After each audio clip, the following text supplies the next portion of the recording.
أب أمريكا كندا أستراليا UK كم أدما أوروبان اسكندنافيان أب كالوت حجراتن اتنبروز لهم إيرتراويان ويكا حزب حبشة ገንዘብኩም በተአምነዎ ሰባት ቅድም ሕጂ ዝተሰረቅኩም ወይ ከአኒ ንኸይትስረቁ ኩል ጊዜ እንዳፈራህኩም ትነብሩ ዘለኹም ሰባት ለማዓልቲ ኣብዛ ቪድዮ እዚኣ ሰለስተ ነገራት ክነግረኩም መጀመርያ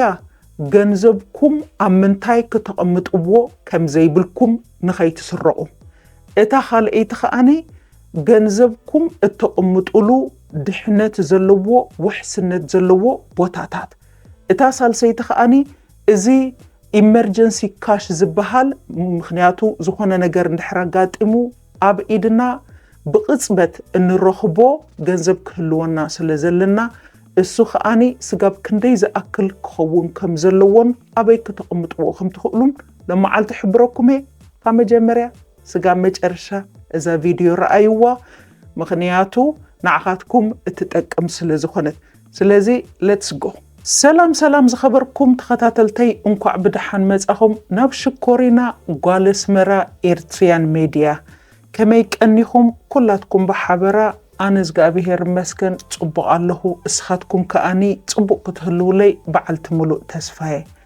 كم كل جيزي عبزاناتي channel بزعبات عنا هابتي زمدناتات وشتاو حقوس سنة باقي قربتن تأجرن زعبا بيزنس personal development كمون محبرة وقدايات كاب زيتا مهاركوون كاب ناي سرحين ناي هوتين تمكرو مركوس بمقبار أبسمون مسكلة سرحي اند حركي إلي كلتا فيديو انت زي كي إلي خاني حانت فيديو سموناوي حيزلكم زمت مدابيا مالتي نتوم كلتا جيزي سلستا جيزي ولاون حانت جيزي ريئوخمن ريئخنن سابسكرايب لايك شير زغبركنا لي زغبركم لي كابلبي زمسجنكم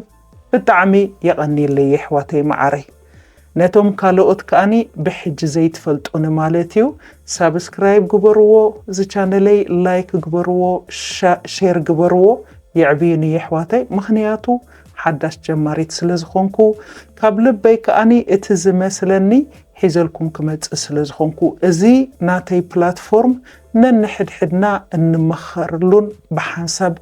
نعابيلون channelي حرين بار اب امريكا زلنا كندا أستراليا UK أوروبا اسكندنافيا ويكاني اب كالوت استفلالي حاجرات مالتي بستفلالي مخنيات ገንዘብና ካሽና ኣብ ገዛና ኦምጦ ብዙሓት ሰባት ኣለና ሕጂና ኣብነት ናይ ኣውሮጳ ክጠቅስ ይኽእል ወይ ውን ናይ ካልኦት ሃገራቱን ተመሳሳሊ ስለ ዝኾነ ማለት እዩ ንኣብነት ንበሎም ሓደ ፋሚሊ ቤተሰብ እንድሕራለው ሰብኣይ ሰበይቲ ምስ ደቆም ወይ ሓንቲ ሲንግል ማዘር እንድሕራላ ምስ ደቃ ወላውን በይናት ተቕመጥ ጓል ኣንስተይቲ ከምኡን ወዲ ተባዕታይ እንድሕር ኮይኑ ማለት እዩ ካብ መንግስቲ እዚ ሶሻል ዌልፌር ድበሃል ወይ ከዓ እዚ ዌልፌር ድበሃል ዝወስድ እንድሕር ኮይኑ ድጎማ ሓገዝ ማለት እዩ ወርሓዊ ኩሉ ግዜ ኣብቲ ባንኩ ገንዘብ ክህልዎ የብሉን እቲ ሰብ እንድሕር ገንዘብ ክወስድ ወይ ሓገዝ ክሓትት ኮይኑ ስለዚ እቲ ሰብ እንታይ ዝገብር ከይፈተወ ኩሉ እቲ ገንዘብ ምስተቐበለ ዳርጋ ኩለን ከይስዓኻ 100 ካፍቲ ATM ናይ ገንዘብ መውፅእ ማሽን ከይዱ ነተን ገንዘብ ምሽት ኣቢሉ ኣውፅዩ ኣብ ገዛ እዩ ዘቐምጦ ምክንያቱ ኣብ ባንኩ እንድሕር ገዲፍዎ እስኻትኩም ደኣ ገንዘብ ኣለኩም እንዲ ስለዚ ቅድምቲ ገንዘብ ተጠቀሙሉ ብድሕሪኡ ምፁና ስለዝብልዎም ማለት እዩ ስለዚ እቲ ሲስተም ነቲ ዝህቡኻ ገንዘብ ነቲ ድጎማ ነቲ ሓገዝ ኣውፅኻ ካብቲ ባንኪ ኣብ ገዛኻ ከም ተቐምጦ እዩ ዝገብረካ ማለት እዩ ካልእ ውን بخمي ويسلم انتي نقمطو اب غزا نزبل مالتيو نابنت اب غزا خوفيلوم ناي منغستي غزب اندا وسدو خلو مالتيو بصلي مسرح دسرح حسابات بزحاتيم نابنت ابندا ناي اعراب ريستورانت دسرحو اندا تركاويان ኣብ ዝተፋላለየ ቤት ምግቢ ወላውን እንዳፃዓዱ ኸውን ንኽእል ወይ እውን ባር ካልእ እውን እንዳፃዓዱ ገዛ ዘፅርዩ ወይ ከዓ ታክስ ድዝውሩ ሰባት እዚኦም ብፀሊም ዝኽፈሉ ብዙሓት ኣለዉ ስለዚ እዞም ሰባት እዚኦም ነቲ ገንዘቦም ወይ ነቲ ገንዘብን ናብ ባንክ ከእትዎ ኣይክእላንን ምክንያቱ ብፀሊም ድሰርሖ እየን ሕጂ ኣነ ፀሊም ስርሑ ኮንኩን ድብል ደለኹ ግን እቲ ዝግበር ኣባና እንገብሮ ንሕና ህዝቢ ሓበሻ ብጠቕላላ ኣብ ስደት ዝዛረብ ዘለኹ ማለት እዩ ካልእ ከኣኒ ንኣብነት ደቂ ኣንስትዮ እንበሎ ወይ እውን ደቂ ተባዕትዮ ርእሲ ዝቁንና ሒና ዝሕንና ሜክኣፕ ድገብራ ደቂ ተባዕትዮ ከዓ ፀጉሪ ዝቆርፁ ዝቕምቁሙ ኣብ ገዛ ኮይኖም እዚኦም ሕጂ ተገንዘብ ኦፍ ኮርስ ኣብ ገዛ እዮም ከቕምጥዎ ምክንያቱ ብፀሊም ስለ ድሰርሑ ዘለዉ ማለት እዩ ካልእ ኣብ ገዛ እንጀራ ሰሰንኪተን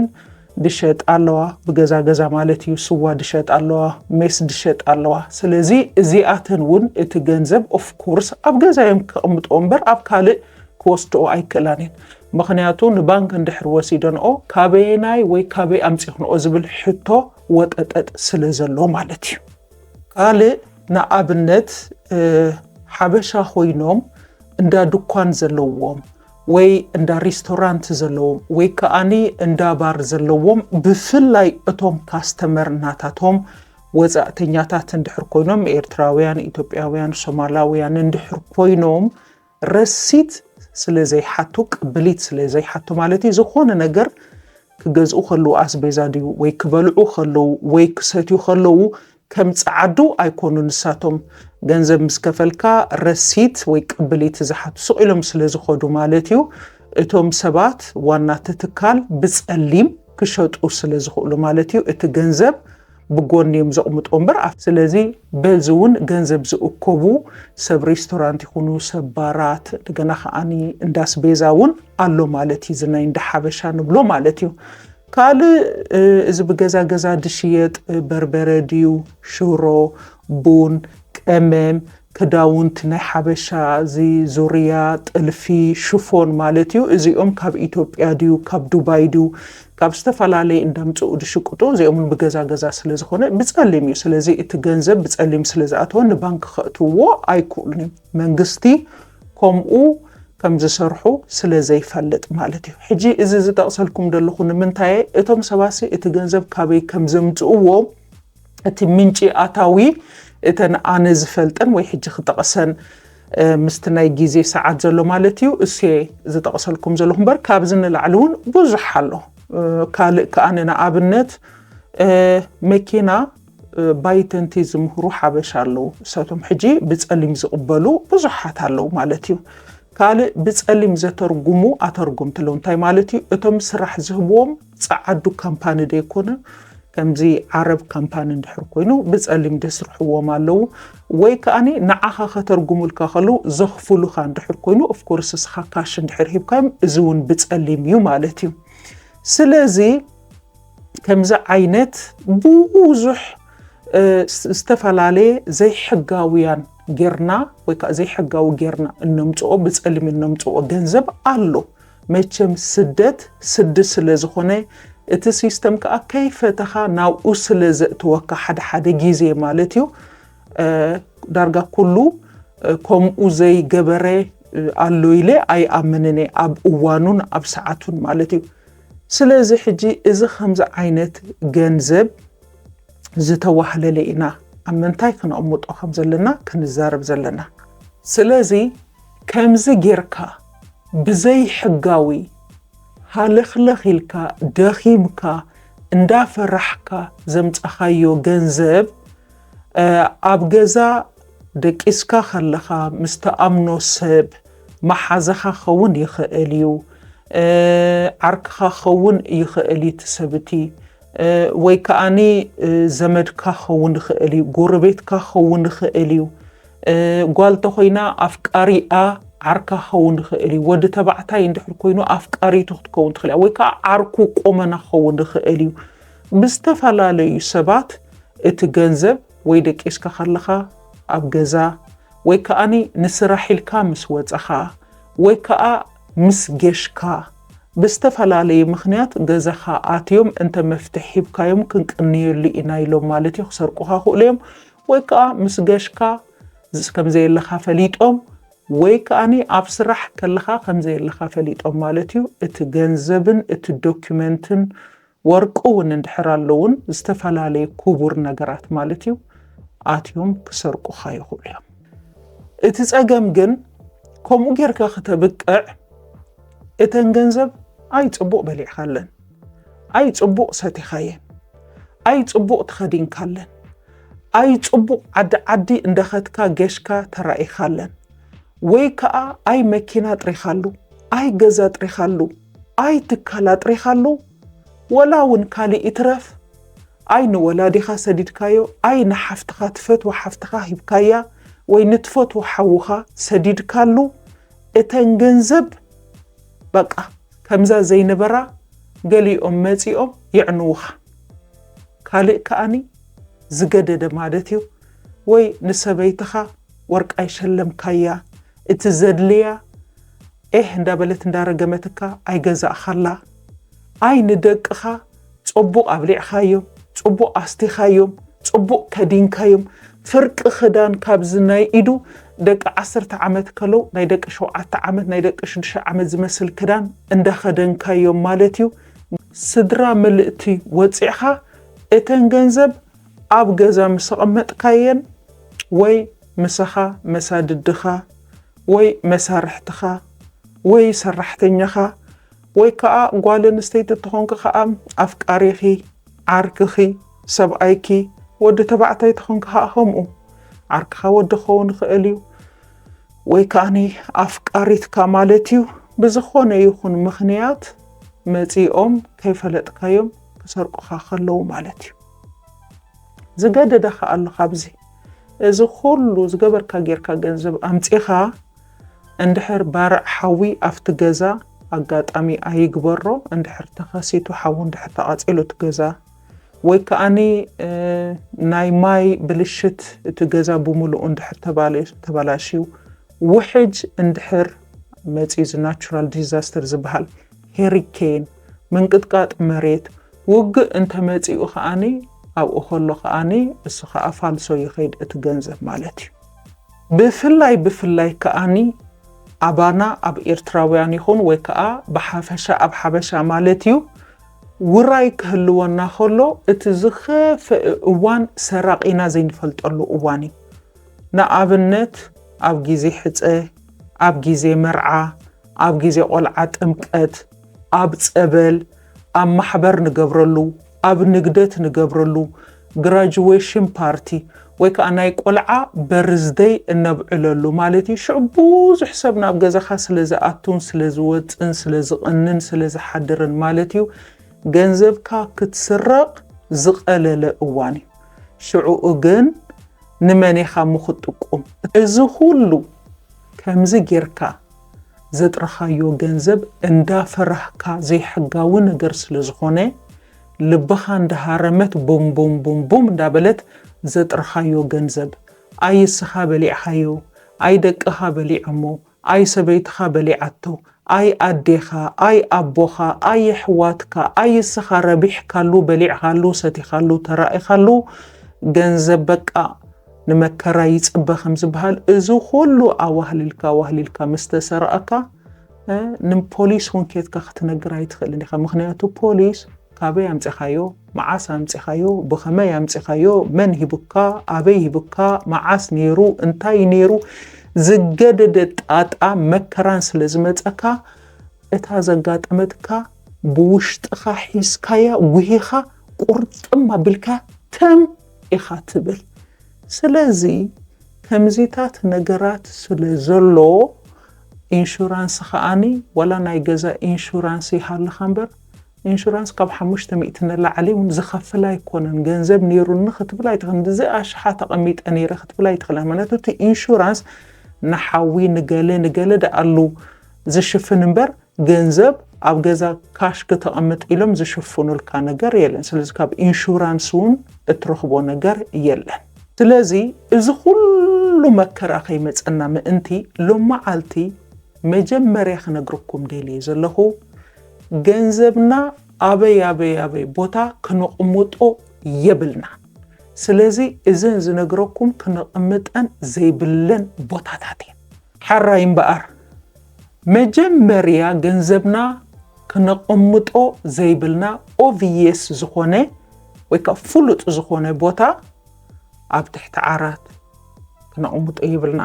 ኣብ ትሕቲ ፍርናሽ ኣብ ትሕቲ ሳሎን ኣብ ኣርማድዮ ኣብ ትሬቶ ተመዛዚ ወይ ተሰሓቢ እንደገና እዚ ፖርታብል ሴፍቲ ዝበሃላሉ ዝናይ ገንዘብ ካሽ ተቀምጠሉ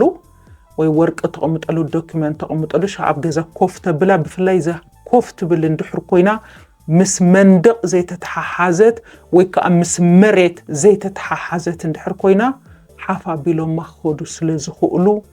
ኣብ ኣኽ ተቀምጡ የብልኩም እዚ ፍሪዘር ዝበሃል ወይ ባልጃ ዝበሃል እዚታት ኣብሶሉትሊ ገንዘብኩም ኣብዚታት ከተቀምጥዎ ኣይትኽእሉን ኢኹም ምኽንያቱ ማንም ሰብ ዝኾነ ሰብ ሕማቕ ዝደሊ እንድሕር ክፍትሽ ኮይኑ ኣብዚ እኒ ድፍትሽ ሓራይ እምበኣር እሞ ደኣኒ ሽኮሪና ሓፍተይ ገንዘብ ናሲ ኣበይ ደኣ ነቕምጦ እንድሕር ኢልኩም ሓቲትኩምኒ እታ ቁፅሪ ሓደ መጀመርያ ንማሕበራዊ ርክባትና ናፍታ ሃገር ኢንተግሬት ክንገብር ክንወሃሃድ ቋንቋ ክንላመድ እንደገና ከኣኒ ንጥዕና ኣእምሮና ይኹን ኣካልና ይኹን ማለት እዩ ከሕግዘና እንድሕር ተረኺቡ ፉል ታይም ስራሕ እንተሰሪሕና ጽቡቕ ነይሩ ሙሉእ ሰዓታት እዚ እንታይ ማለት እዩ ሰብኣይና ቁልዑት ክሕዘና ከሎ ንሕና ንኸይድ ንሕና ደቂ ኣንስትዮ ኣቁልዑት ክንሕዝ ከለና እሳቶም ይኸዱ በይንኻ ወይ በይንኽ እንድሕር ኮንክ ከኣኒ ፀግም ዝበሃል ይብልክን ምክንያቱ ቆልዓ ዝበሃል ይብልክን ሲንግል ማማ ወይ ሲንግል ዳድ እንድሕር ኮንክ ከዓ እቶም ቆልዑት መዋእለ ህፃናት እንድሕር ከይዶም ወይ ኣብ ትምህርቲ እንድሕር ከይዶም እንድሕር ተኸኢሉ ፉል ታይም እንተ ደይ ተኸኢሉ ወላ ፓርት ታይም ናይ 2 ሰዓት 3 ሰዓት እንድሕር ሰሪሕና ወላ ነቲ ኣቕሚጥናዮ ዘለና ገንዘብ በብወርሒ ናብ ባንክና ቀስ እንዳብልና ክንእትዎ ንኽእልና ብሓንሳብ እንድሕር ይእቲናዮ ናብ ባንክና ክሓቱናዮም ካበይ ኣምፂኹምዎ ኢሎም ስለዚ በብቁርብ እንዳገበርና እታ ካልአይቲ ከኣኒ ከም መፍትሒ ኣምፂእ እያ ዘለኹ ማለት እዩ ኣብ ጥቓና ዘሎ ሰብ እሞ ንሕና ንኣምኖ ስራሕ ዘለዎ ሰብ እንድሕር ኮይኑ ወይ ከዓ ትካል ናቱ ዘለዎ ሰብ እንድሕር ኮይኑ ማለት እዩ ንዕኡ ብዙሕ ንኣምኖ እንድሕር ኮይና ወላ ሓንቲ እገላሓ ወይ ክንዲዚአን ገንዘብ ኣለዋን እሞ ምስኻ ኣፅንሓለይልና ክንቦ ንኽእል ኢና እሙንተ ኮይኑ እግዚኣብሔር ድፈርሕ እንድሕር ኮይኑ እንድሕር ቁርብ ትለይ ትጣራጣ ኮንካ ከኣነ ኣብ ቅድሚ 2 መሰኻኽር ወይ 3 መሰኻኽር ክትቦ ትኽእል ኢኻ ማለት ይሕዘለይ ኢልካ ስጋብ ስራሕካ ትጅምር እሞ ካልእ መዓልቲ የቐኒለይ ዝሓወይልካ ወላ ናይ ሻህ እንትሃብካዮ ወላ ሻህ ተስተኻዮ እንታይ ፀገም ኣለዎ ገንዘብካ ይመልሰልካ ማለት እዩ ኣይ ኣነስ ኣብ ጥቓይ ዝኣምኖ ሰብ የብለይን እንድሕር ትብል ኮንካ ከኣነ ከምሳልሰይቲ መፍትሒት ንኣብነት እስኻ ስዊድን ትቕመጥ ትኾንካ ሓውኻ ጀርመን ድቕመጥ እንድሕር ኮይኑ ኖርዌይ ድቕመጥ እንድሕር ኮይኑ ወይ ከዓ ኣብ ኣሜሪካ ሓደ ስቴት እስኻ ኣብቲ ሓደ ስቴት ትቕመጥ እንድሕር ኮንካ እስኻ ጌሽካ ክትከይድ ከለኻ ወይ ሳቶም ጌሽም ክመፁ ከለዉ ክሪኡኻ ከለዉኻ ጥቕልል ኣቢልካ ተንገንዘብ ከኣኒ ሕዙ ለይልካ ንዓኣቶም ትህቦም ማለት እዩ ብፍላይ ስራሕ ዘለዎም ሰባት እንድሕር ኮይኖም ከቕምጡልካ ስለ ዝኽእሉ ኣብቲ ባንኮም ማለት እዩ እንድሕር ዘይኮይኑ ከዓ ኣሕዋትካ ስለ ዝኾነቶም ትህቦም ዘለኻ ሓፍትኻ ድያ ሓውኻ ወዲ ሓውካ ወድኩኻ ስለ ዝኾነ ከዓ እንድሕር ብኡኡ በሊዖም ጠሊሞኸምካ ከዓ ምብላዕ ምብልዑ እንታይ ደኣኒ ናትካ ይብልዓዮ ስለ ዝኾነ ወላ እንተበልዕዎ ኸማ እንዳሓና ኣብ ስድራ ይተርፍ ማለት እዩ ኣይ ኣነስ ሽኮሪና ሓፍተይ ኣብዚ ጥቓይ ዝኣምኖ ብለይ ወላ ርሑቕ ዘመደይ እውን ዝኣምኖም የብለይን ከምኡ ገንዘብ መፂኦም ዝቕበሉኒ ወይ ኣነ ኸይደ ዝህቦም የብለይን ወላ ሓንቲ ምርጫ የብለይን ከምዚ ጥራይ ካልእ ንገርኒ ኣነ ምንታይ ክሓብኡ ይኽእል ትብሉ እንድሕር ኮንኩም ከኣኒ መጀመርያ ሓንቲ መጠንቀቕታ ኣለሃኒ እንድሕር ኣብ ገዛኹም ክትሓብእዎ ወይ ክትሓብእዎ እንድሕር ደሊኽን ብሙሉእ እቲ ገንዘብ ኣብ ሓንቲ ቦታ ኣይትሕብእዎ ምኽንያቱ ዝኾነ ርጉም ሰብ ፍርህዝጋ ኣብሄር ዘይብሉ እንድሕር መፂኡ ብምልእታታ ገንዘብ ሒዝዋ እዩ ዝኸይድ ስለዚህ ኣነ እንታይ ድብል እቲ ገንዘብኩም መጀመርያ ከይባላሸው ኣብ ጎማ ይእትዎ ኢኹም ምክንያቱ ጎማ ካብ ማይ ንኸይጥልቂ ካብ ብዙሕ ነገራት ክከላኸለልኩም ስለ ዝኾነ ማለት እዩ ኣብ ጎማ እዚ ኖርማል ጎማ ኣብኡ ዕሽግ ኣብልዎ ኢኹም ወይ ይእትዎ ኣቢልኩም ቁፅር ኣብልዎ እቲ ገንዘብኩም ማለት እዩ ሕጂ ንምጥቃስ ዝኣክል ማለት እዩ ንኣብነት እዘን ኮምፒውተር እዘን ዓበይቲ ኮምፒውተር ኣለዋ ይኽፈታ እንዴን እዘን ፒሲ ኬዝ ዝበሃላ ብፍላይ እዘን ናይ ጌም ገለ እንድሕር ኮይነን ጌሚንግ ገለ ድፃወቱለን ኣቑልዑት ወላውን ዓበይቲ ማለት እዩ ኣብኡ ዘይትጥቀሙላ እንድሕር ኣላ ኮይና ንዕኡ ክፍት ኣቢልኩም ብሎን ኣለዎ ማለት እዩ ኣብኡ እቲ ገንዘብ ኣብኡ ክትውትፍዎ ትኽእሉ ኢኹም ሕጂ እዚ ክፋል ይድብደለኹ ኩሉ ኣብ ሓንቲ ኣይብለኩም እኔ ምክንያቱ ሰብ እንድሕር ረኺቦ ክወስዶ እዩ ካልኣይ እዚ ናይ ኦሞ መሕፀቢ ወይ ከዓ እዚ ናይ ኮንፈርት እዚ ናይ መለቕለቒ ጨና ዘለዎ መለስለሲ ክዳን ማለት እዩ ምሽ ኣብ ከምዚ ሉኪድ ከምዚ ማያዊ ዓይነት ይሸጡ እዮም ኣብዚ ኣውሮጳ ዘለናዮ ማለት እዩ እሱ ምስ ተወድአ እዚ ናይ ኦሞ ድሓፀብኩምሉ ክዳን ማለት እዩ ኣብ ማሽን ክትእትዎ ከለኹም ክዳን ንዕኡ ምስ ተወድአ ለቕሊቕኩም ኣፅሪኹም ኣንቂፅኩም ገንዘብኩም ብጎማ ጠቕሊልኩም ናብኡ ምልእ ምስ ኣበልኩሞ ልክዕ ምስቲ ክዳን ተሓፅብሉ ዘሎ ኦሞ ናይ ብሓቂ ኦሞ ደሎ ብድሕሪት ሒባ ኣብልዎ ሰብ ኣይመስሎን ይሽዑኡ ካልእ ኣይመስሎን ኦሞ እዩ ድመስሎ ሕማቕ ዝገብር ክፍትሽ እንተመፂኡ ማለት እዩ እዚ ካልኣይ እዩ ሳልሳይ እንታይ ይብል ማለት እዩ ንኣብነት ኣብ ገዛኹም እዚ ሽምዓ ክልተ ዓይነት ሽምዓ እዩ ዘሎ እዚ ፌክ ሽምዓ ኣሎ ማለት እዩ ወይ ከዓ እዚ ናይ ብሓቂ ሽምዓ ብፍላይ ዓበይቲ እንድሕር ኮይኑ ማለት እዩ እዚ ፌክ ሽምዓ እንድሕር ኮይኑ ኣብኡ ከለኹም ነቲ ብታሕቲ ናይ ባተሪ ክፍት ኣቢልኩም ነቲ ባተሪ ነቲ ፍቲ ውሽጢ ዘሎ ኣውፅእ ኣቢልኩም ገንዘብኩም ኣብኡ ምልእ ኣቢልኩም ኮፍ ክተብልዎ ትኽእሉ ኢኹም ሰብ ሽምዓ ይክመስሎ ወይ ከዓ ናይ ብሓቂ ሽምዓ እንድሕር ኮይኑ በቲ ግልባጦ ማለት እዩ ንዑ ድሪል ጌርኩም ኣንኪልኩም ኩሉ ኣውፅኢኹም ማለት እዩ እቲ ገንዘብኩም ኣብኡ ሰሰኪዕኩም ከተቐምጥዎ ትኽእሉ ኢኹም ማለት እዩ ካልእ ከም ምርጫ ሞዴስ ናይ ደቂ ኣንስትዮ ኣብ ግዜ ፔሪድ ወይ ማንስትሬሽን ክመፀን ከሎ ዝጥቀማሉ ማለት እዩ ኣብ ሞዴስ ልክዕ ምስቲ ሞዴስ ማለት እዩ ጥቕልል ኣቢልካ በቲ ናይ ሞዴስ ካቨር ጌርካ እንድሕር ዓፂኻዮ ማለት እዩ ኣብቲ ምስ መንጎ ሞዴስ እንድሕር ጌርካዮ ኣብ መንጎ ሞዴስ ሰብ ሞዴስ እዩ ድመስሎ እምበር ካልእ ኣይሓስብን እዩ ካልእ ከም ምርጫ እዚ ናይ ቤቢ ዋይፕስ ምሻሎ ነዞም ህፃውንቲ መዓኮሮም ክንውልውሎም ከለና ወይ ከዓ ሓደ ግዜ ደቂ ኣንስትዮ ንጥቀመሉ ኢና ማለት እዩ ከምዚ ጨና ዘለዎ ሶፍት ኣውፅእ ኣቢልካ ነቶም ኣቑልዑት ትውልውለሎም እሱ ውድእ ምስ በለ ተንቁፆም ሞቲ ውሽጢ ሓፈፍ ምስ በለ ነቲ ገንዘብካ ብጎማ ዓሽግካ ማለት እዩ ናብኡ ክትስጉዶ ክትመልኦ ትኽእል ኢኻ ካልእ እዚ ታኒካ ማለት እዩ ዝዓበ ታኒካ ምስ መኽደኒኡ ናይ ሩዝ ክኸውን ይኽእል እዩ ናይ ሓርጭ ክኸውን ይኽእል ናይ በርበረ ናይ ሽሮ ናይ ቅመማ ቅመም ናይ ቡን ናይ ሽኮር ናይ ቀጠፍ ናይ ወት ኤቨር ዋላ ናይ ፓስታ እውን ክኸውን ይኽእል እዩ እሱ ከዓኒ መጀመርያ ነቲ ሩዝ ተኮይኑ ሩዝ ፓስታ እዚ ናይ ፓስታ ተኮይኑ ናይ ፓስታ ሕሩጭ ተኮይኑ ሕሩጭ ወይ በርበረ ዲሽሮ ቁርብ ትገብርሉ ፍቲ ታኒካ ዓበ ታኒካ ብድሕሪ እቲ ገንዘብ ኣብ ማእኸል ትገብሮ ብላዕሊ ከዓ እቲ ትገብሮ ጎማ ጌርኩምሉ ስለ ዘለኹም ኣይባላሸን እዩ ኣብቲ ክሽነኹም ማለት እዩ ኣብኡ ትገብሮ ግን ክትጥንቀቑ ዘለኩም ግን ክትጉሕፍዎ የብልኩምን ክትፈልጥዎ ኣለኩም ንኣብነት ተንደቂ ኣንስትዮ ኣብኡ እንድሕር ጌርክንኦ ሰብኣይክን እንድሕር ኣሎ ሰብኣይክን ክፈልጦ ኣለዎ ኣብቲኣስ እንታይ ከም ዘለዋ ንእሽተይ ምልክት ክትገብራላ ትኽእላ ኢኽን ካልእ እንታይ ይብል ማለት እዩ ንኣብነት ፌክ ታኒካ ናይ ብሓቂ ታኒካ ናይ ፉል ድመስል ናይ ገለ ናይ ሳልሳ ገለ ዝመስል ናይ ብሓቂ ግን ፌክ ንዕኡ ኢሉ ተሰርሐ ኣሎ ኣብ ድኳን ይግዛእ እዩ ውሽጡ ወላ ሓንቲ ዘይብሉ ፁሪ ምስቲ ናይ ብሓቂ ንኣብነት ናይ ሳልሳ ታኒካስ ወላ ሓንቲ ፍልልይ የብሉን ከምኡ ከዓ ገዚእኻ ከፊትካ ምስቲ ሳልሳታትካ ኣብቲ ኣርማድዮ ወይ ከዓ ኣብቲ ናይ ክሽነ ክትገብሮ ትኽእል ኢኻ ሰብኣይ የለልዮኒ ማለት እዩ ብውሽጢ እንድሕር ጌርካዮ ካልእ እዚ ናይ ኣብ ገዛና ፍየሪ ወይ ከዓኒ ቆፅሊ እንድሕር ኣለና ንኣብነት ብድሕሪት ኣብዚ ንህለት ቀጠልያ ንህለት ኣብዚ ማለት እዩ ስለዚህ እንድሕር ኣለና ኮይኑ እቲ ባዞናቱ ነቲ ፊየሪ ወይ ከዓ ነቲ ቀጠልያ ፎርማ ናይ ገዛና ማለት እዩ ንዕኡ ኣልዕል ኣቢልና ኣብ ታሕቲ ጎማ ሽፍን ኣቢልና እቲ ገንዘብና ንገብሮ ብልዕሊኡ እቲ ፌክ ፊየሪ ዲ ወይ ከዓ ፌክ ቆጽሊ ወይ ከዓ ናይ ብሓቂ ፊየሪ ናይ ብሓቂ ቆጽሊ እንድሕር ኣለና ንገብረሉ ማለት እዩ ስለዚ ጎማ ስለ ዘለዎ እቲ ገንዘብ ኣይባላሾን እዩ ኣይጥልቅይን እዩ ሰብ ከኣኒ ኣብኡ ገንዘብ ክትገብሮ ኢሉ ኣይሓስብኒ ስለዚ ኣብ መደቀሲኻ ክትገብሮ ትኽእል ኢኻ ወይ ኣብ ሳሎን እውን ክትገብሮ ትኽእል ኢኻ ማለት እዩ ካልእ ናይ መጨረሻን ኣብ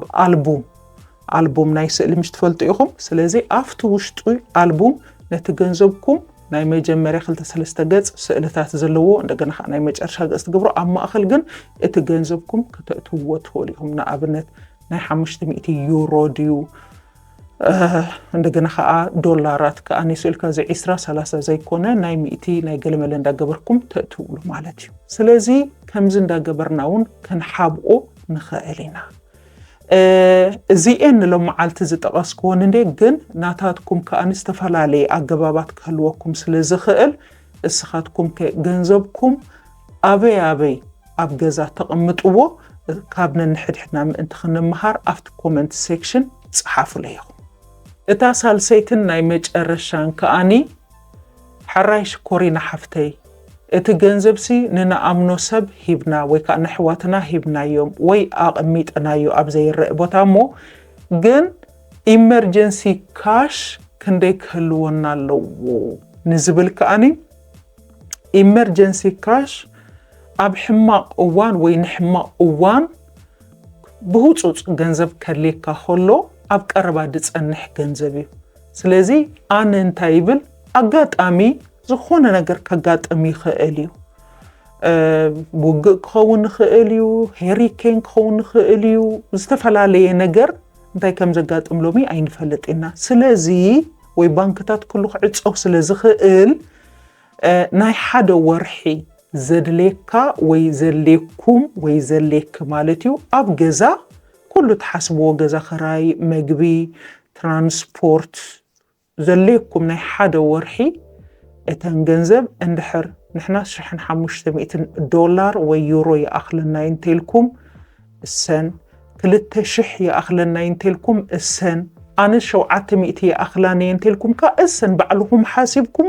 እሳተን ኣብ ቀረባ ሕማቕ ኣሎ ጽቡቕ ኣሎ ክህልዋ ኣለወን ባህሊቴ ስለዚ ናይ ሎም መዓልቲ እዚአን ነይረን ምኽረይ ምኽንያቱ በዚ ብዙሕ ሰብ ስለ ዝሳቐ ዘሎ ብዝእዋን እዚ ከብዱ ሓቂፉ ስለ ዝድቅስ ደሎ በኣፍ ግን ወላ ንዓርኩ መሓዝኡ ዘይዛረበሉ እዋኒና በፂሕና ዘለና ምኽንያቱ ተዓርኩ መሓዝኡ ከይፈልጦ ኣሃ እምበኣር ገንዘብ ኣለዎ እዩ ምእንቲ ኸይብል ባዕሉ ምእንቲ ከይላፋለፍ ማለት እዩ ክምኢሉ ስለ ዘሎ ሎም መዓልቲ ኣነ እዚ ኣቕሪበየ ኣለሁ ስለዚ እስኻትኩም ከየሕዋተይ ወይ እስኻትክን ከየሕዋተይ ማዕረይ ኣብ ምንታይ ገንዘብ ክንተቐምጥዎ ወይ ኣብ ምንታይ ተቐምጥዎ ኣብ ምንታይ ይሓይሽ ከኣኒ እስኻትኩም ካብ ነንሕድሕድና ምእንቲ ክንማኸር ማለት እዩ ክንደይ ዝተጸገመ ሰብ ስለ ዘሎ ኣብቲ ኮመንት ሴክሽን ጽሓፉለይ ጽሓፋለይኽን ስጋብ ብኻልእ ቪድዮ ንረኸብ ብሰላም ቀኒዩለይ የቐነየለይ ኣነ ብጣዕሚ እየ ዝፈትወክን ንዓኻትኩም ከዓ ብጣዕሚ እየ ዝፈትወኩም ብሩህ ቅነ ቻው ቻው